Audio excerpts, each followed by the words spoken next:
Heavenly Stories.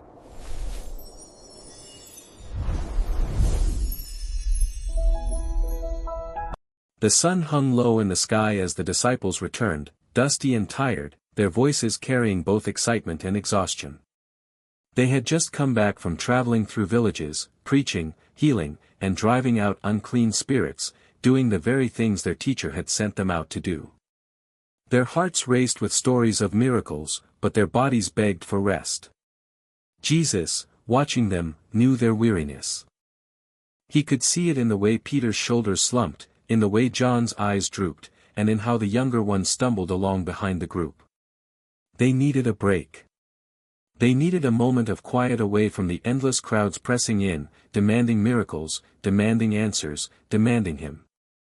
"Come with me," Jesus said gently, his voice carrying both authority and compassion. "Let us go to a quiet place and rest a while." The disciples looked at each other with relief. A quiet place. Rest. Just the thought of being away from the noise, away from the pressure of the crowds, filled their tired souls with hope. They climbed into the boat together, the waves rocking beneath them, and pushed off toward the wilderness across the Sea of Galilee. For a moment, it felt like freedom. The wind brushed against their faces, carrying the scent of water and distant hills. Their conversations grew softer, and some even closed their eyes, imagining the peace that waited for them on the other side. But peace, it seemed, was not meant for that day. As they sailed, people noticed where they were going. Families in the villages, farmers in the fields, mothers holding children on their hips, they all recognized Jesus and his followers. Word spread like fire in dry grass. "He's going across the lake," they shouted. "Hurry! Bring everyone!" Soon, crowds began to gather on foot.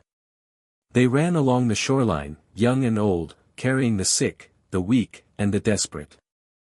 They didn't care how far they had to go. Hope drove their feet forward. If they could just reach him, if they could just touch his presence, maybe everything would change.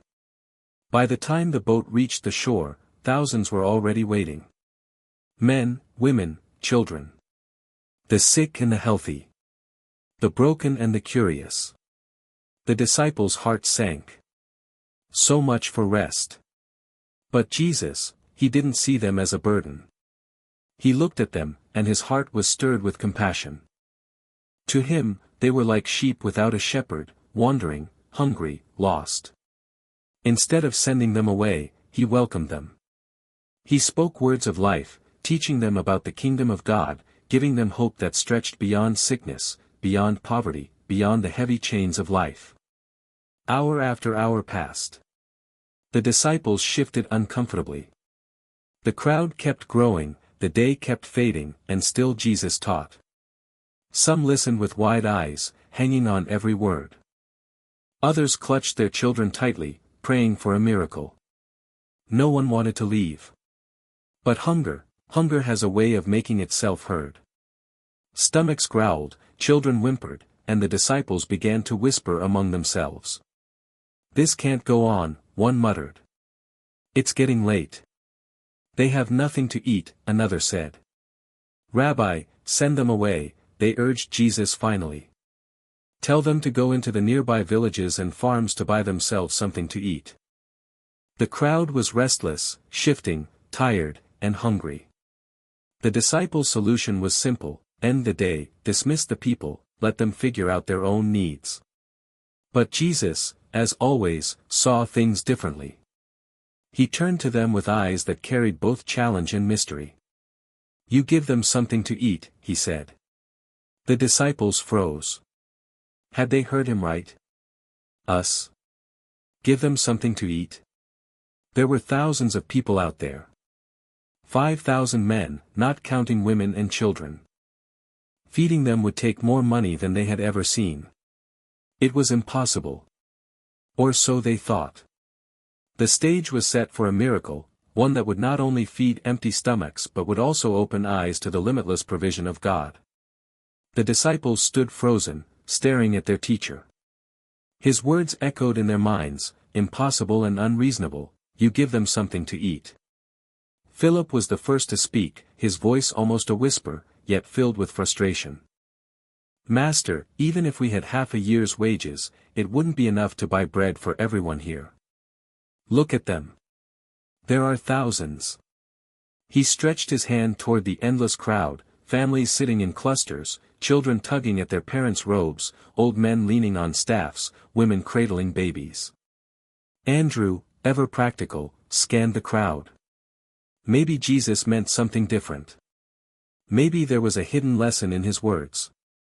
Still, Andrew couldn't help but search. That's when he noticed a young boy, clutching a small bundle wrapped in cloth. The boy's eyes were wide, full of curiosity, but in his hands was something that, in Andrew's mind, was almost laughable: 5 small barley loaves and 2 fish. He brought the boy forward, shaking his head as he looked back at the other disciples. "Here is a boy with 5 loaves of bread and 2 small fish," Andrew said, his tone uncertain, almost embarrassed. Then he sighed. "But what is that, for so many?" The others scoffed. "A meal fit for a single family, maybe 2. But for thousands?" It was absurd. The boy, however, stood quietly, clutching his little gift. To him, it was all he had, but he was willing to offer it.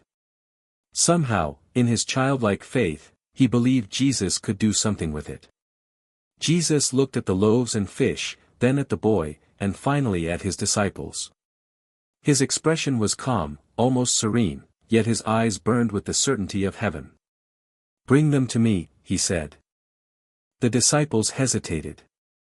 This wasn't a plan, it was madness. But they obeyed, handing over the tiny meal. The bread was rough, the kind of cheap barley bread common among the poor. The fish were small, dried, salty, nothing like the rich catches sold in the city markets. And yet, Jesus took them as if they were a king's feast. Then he turned to his disciples again. "Have the people sit down in groups," he instructed. The command seemed simple, but the work was overwhelming. Organizing thousands of people into neat groups of 50s and 100s was no small task. The disciples spread out, waving their arms, calling out instructions, trying to bring order to the chaos. The crowd stirred, murmured, and slowly obeyed.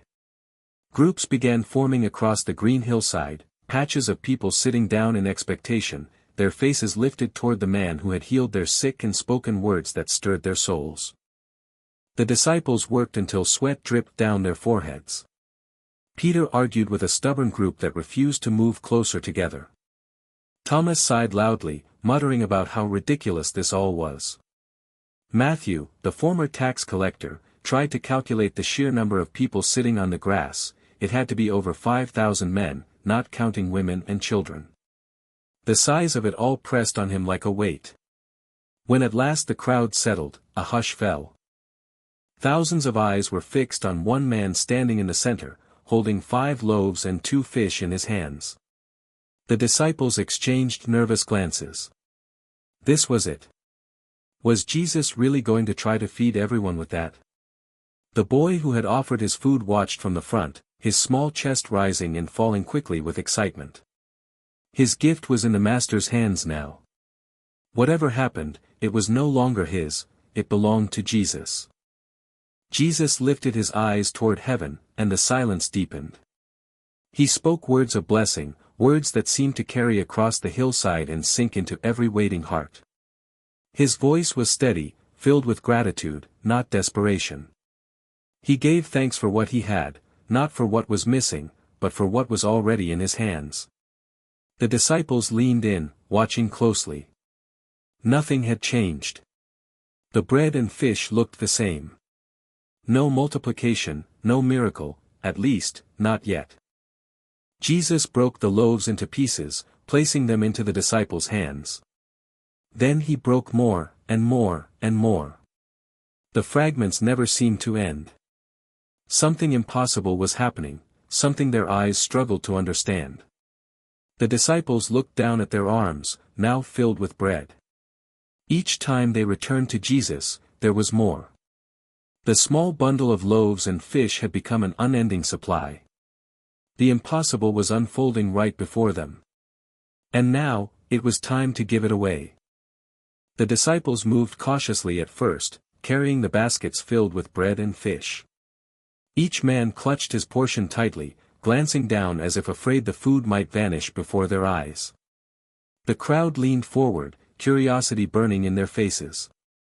Children pointed, mothers whispered, fathers watched intently. Peter stopped at the first group, a cluster of families seated on the grass. He broke off a piece of bread, handing it to a father who quickly passed it to his children. Then another, and another. But when Peter looked back into his hands, the bread hadn't diminished. In fact, it seemed endless. His eyes widened. His heart pounded. He gave more. And more. And still, the bread remained. Across the hillside, John experienced the same. He handed out fish to a line of eager hands, expecting his supply to run dry, yet every time he reached in, there was more waiting. Andrew, who had first brought the boy's offering, felt tears sting his eyes. This was impossible, and yet it was real. The small had become great. The little had become more than enough. A murmur spread through the crowd, no, not a murmur, but a rising wave of wonder. People gasped, pointing, calling out to one another. Look! He's feeding everyone. There's more bread. The fish, there's enough for us all. Mothers pressed food into their children's hands, watching their eyes light up. The elderly chewed slowly, tears streaming down their faces as they tasted a meal they hadn't expected to receive. The hungry, the poor, the broken, they all ate, and ate, and ate. No one was turned away. No one went without. And through it all, Jesus stood at the center, calm and steady, breaking bread, blessing, providing. His face reflected the heart of his Father, generous, abundant, overflowing with compassion. This was no trick, no illusion. It was the power of heaven breaking into earth, showing once again that with God, scarcity could never overshadow his abundance. The disciples, running back and forth, grew bolder with each trip. They no longer feared running out.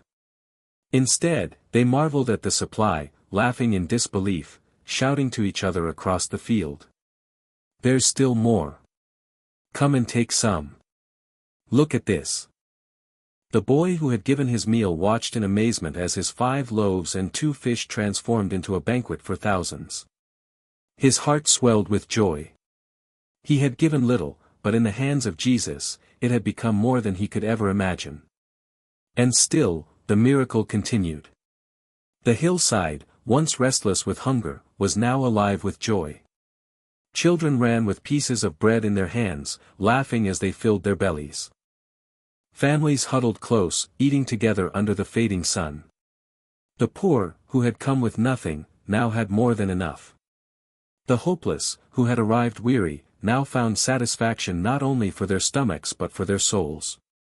By the time the meal was done, something remarkable had happened. Every single person was satisfied. Not just fed, satisfied. 5,000 men, plus women and children, had eaten their fill. And still, the disciples looked around and realized something even greater: there was food left over. Abundance where there had once been scarcity. Overflow where there had once been lack. Provision that defied all logic and reason. The miracle wasn't just about bread and fish.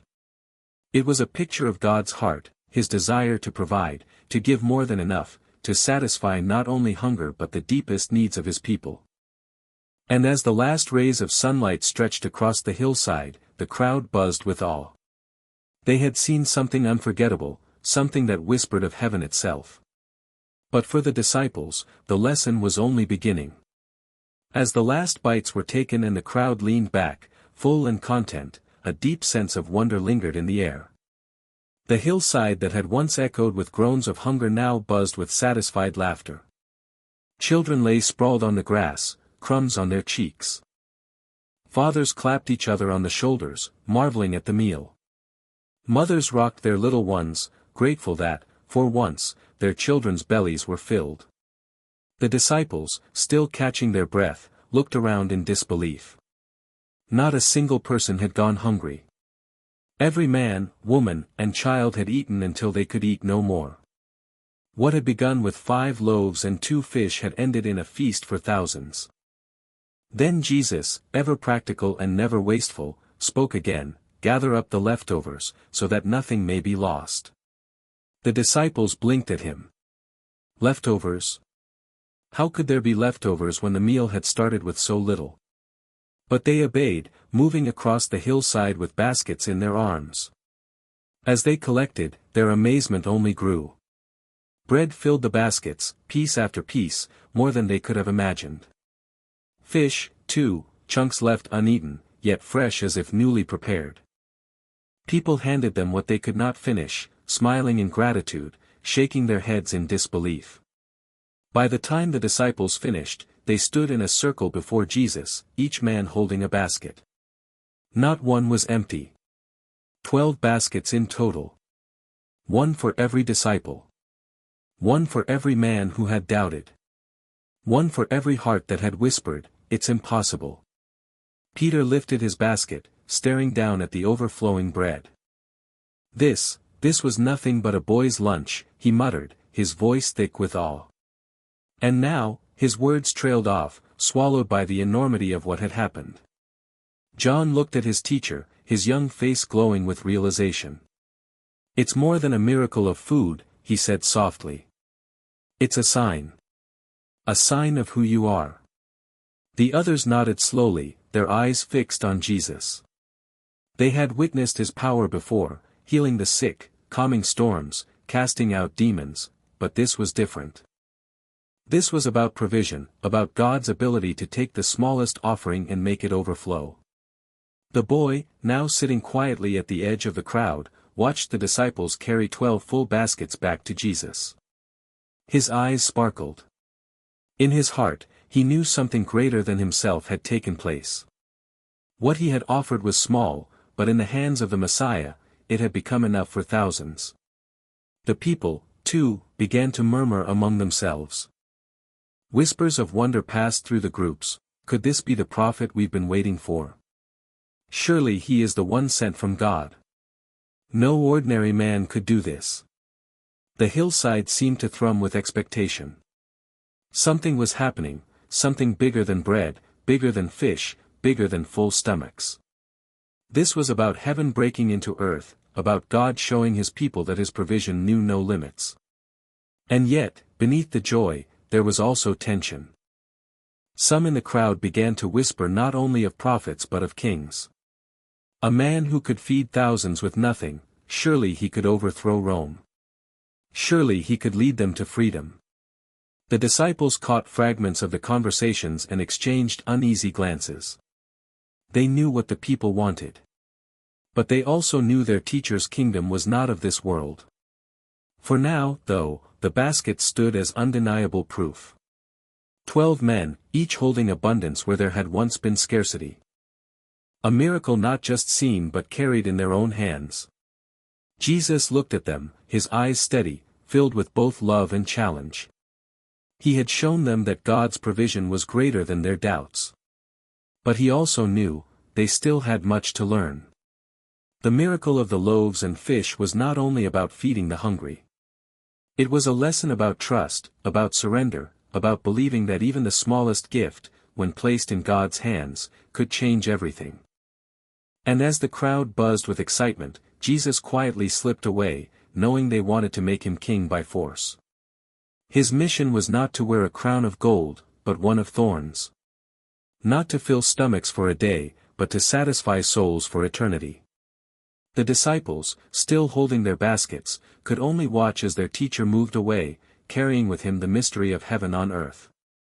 The hillside still echoed with the joy of the miracle. People were smiling, laughing, and speaking with an excitement that rolled like thunder across the fields. Thousands had eaten. Thousands had been satisfied. And now, thousands were asking the same question, who is this man? Whispers swirled. This must be the prophet Moses spoke about. He is the Messiah, we've been waiting for him. Others were louder, bolder. If he can feed us with nothing, imagine what else he could do. Imagine if he were our king. The idea spread quickly.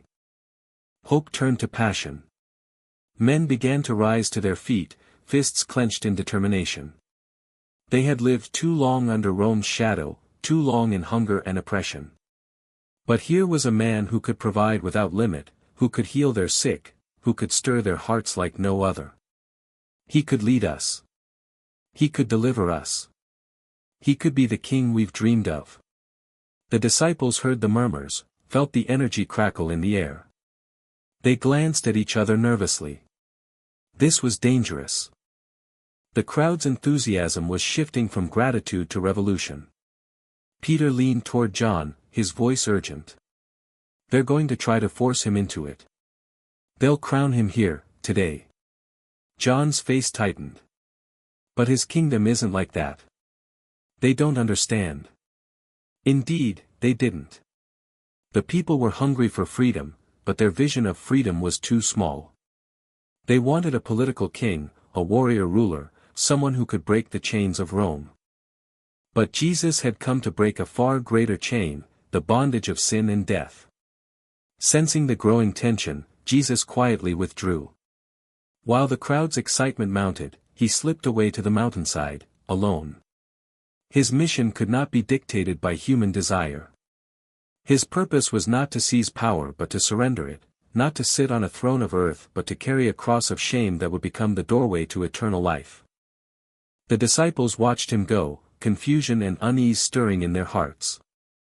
They still didn't fully grasp what he was doing. The miracle had been incredible, but the meaning behind it, that was something they struggled to understand. Later, when the crowd found him again, their stomachs full but their souls still searching, Jesus spoke words that cut to the heart of the matter. You are looking for me, he told them, not because you saw the signs, but because you ate the loaves and had your fill. Do not work for food that spoils, but for food that endures to eternal life, which the Son of Man will give you. The people shifted uncomfortably. Bread had filled their bellies, but his words pierced their souls. He was speaking of something deeper, something beyond their immediate needs. I am the bread of life, Jesus declared. His voice carried with authority, yet it was full of compassion. Whoever comes to me will never go hungry, and whoever believes in me will never be thirsty. It was a revelation. The miracle of bread and fish was not just about feeding bodies, it was a sign pointing to the true source of life. Just as the loaves had been broken to feed the crowd, one day his own body would be broken for the salvation of the world. Some understood, their hearts stirring with faith. But others shook their heads, unwilling to accept a Messiah who offered himself instead of political power. The crowd that had once cheered him as king began to turn away, their expectations unmet. Yet the truth remained, the miracle was not about filling stomachs for a day. It was about showing humanity that in Jesus, God had provided something far greater than bread. He had given himself. The disciples, standing at the edge of it all, held on to his words with trembling hearts. They didn't fully understand yet, but they knew this, they had seen heaven's abundance with their own eyes. They had carried it in their hands. And they had heard from their teacher that he himself was the true bread, the provision for every soul. And though the crowd's excitement faded, the lesson remained, echoing across the ages, God is able to take what seems small and impossible, and turn it into more than enough, not just for the body, but for the soul. The miracle of the loaves and fish was over, but its echoes remained. On that hillside by the Sea of Galilee, thousands had eaten their fill, but the greater truth stretched far beyond bread and fish.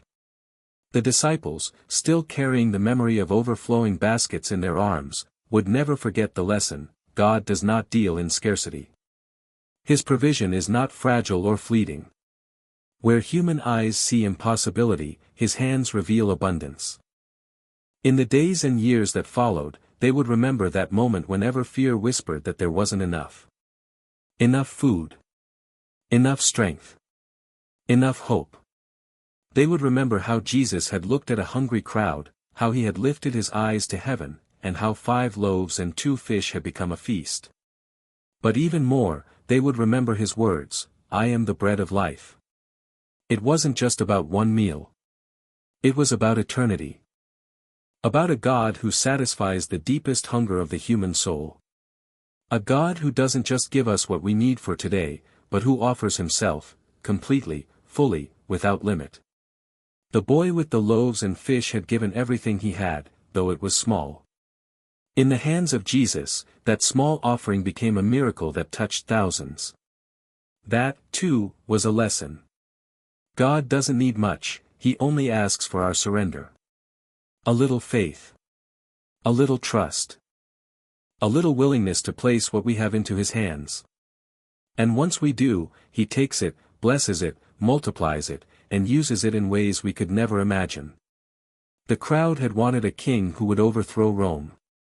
But Jesus had revealed a king who would conquer something far greater, the hunger of the human heart, the emptiness of the soul, the shadow of sin and death. The bread that day filled stomachs, but the bread of life, broken on a cross, risen from the grave, would fill eternity. The disciples would face storms, persecution, and even death for following him. Yet each time they wondered if they had enough strength, enough courage, enough faith, they would remember that hillside. They would remember that in his hands, not enough always became more than enough. And for those who read this story centuries later, the message still stands. When life feels empty, when what we have seems too small, when our needs feel overwhelming, God whispers the same truth, "Bring it to me. Place it in my hands. Trust me to provide." Because the God who multiplied bread and fish is still the God of abundance today. He is still the bread of life. He is still the one who takes the little we offer and turns it into something greater than we could ever dream. The hillside grew quiet that evening, the crowd slowly dispersing, the sun sinking low over Galilee. But the miracle lived on, in the hearts of the people, in the hands of the disciples, and in the eternal promise of a God who never stops providing. And the lesson was clear, with Jesus, there is always enough.